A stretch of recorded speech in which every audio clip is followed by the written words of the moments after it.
This is the most underrated Marvel movie in years, so let's unbox the figures and see if they live up to the movie they're based on. Now, when I say underrated, I should clarify, a lot of people love this movie, including critics, but for some reason, not very many people went to see it, and it's one of the lowest grossing MCU movies. Speaking of disappointments, let's start with this guy, the American hero turned Captain America turned lonely nobody. I love what they did with Walker in this movie. I think he's pretty irredeemable, but characters like him need some tragedy to be interesting. In terms of the figure, I do think the suit is a little plain. I'd have to rewatch the movie to see if it's missing any details, but there's something just very basic about the paint here. The dirt and smudges are a nice touch though. No unmasked head is pretty disappointing. The first 2-pack in general has a lot fewer accessories than the other. John only comes with a shield, untacoed, and 2 fists. I do like the detail in the shield though, and maybe I can find a way to bend it up. He's also got this older ab crunch style body mold, and he's the only one of these 4 figures to have that mold. Next up is Sentry, a character I was pretty much introduced to in this movie, and unlike Walker, there is a lot of detail in the paint on this figure, really bringing that gaudy corporate hero style suit to life. And the head sculpt is incredible. Sentry's got a plastic molded cape, but this probably isn't a character that I'll spring for a custom cape on, so it'll have to do.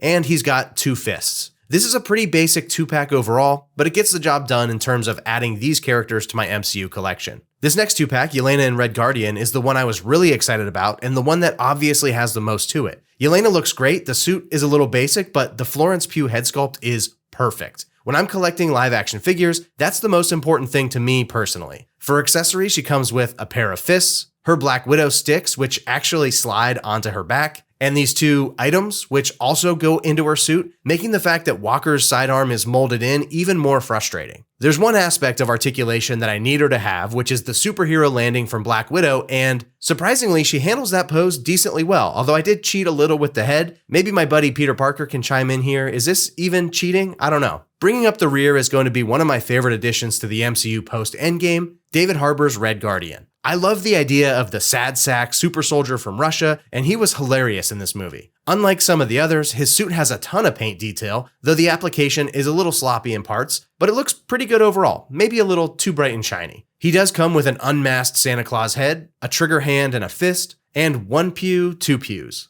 And they also have holsters. What the crap, Hasbro? Bruh. I feel like this video might sound a little negative, but I actually think these MCU figures have come a long way, starting with the Fantastic Four wave and continuing with this Thunderbolts wave. But at the same time, it still feels like the MCU figures are a little bit of an unwanted stepchild in the Marvel Legends world, which is unfortunate for me because it's my favorite stuff to collect. But what do you guys think about these Thunderbolts 2-packs? Did you even see this movie in theaters, or has the MCU really declined in popularity that much? Let me know.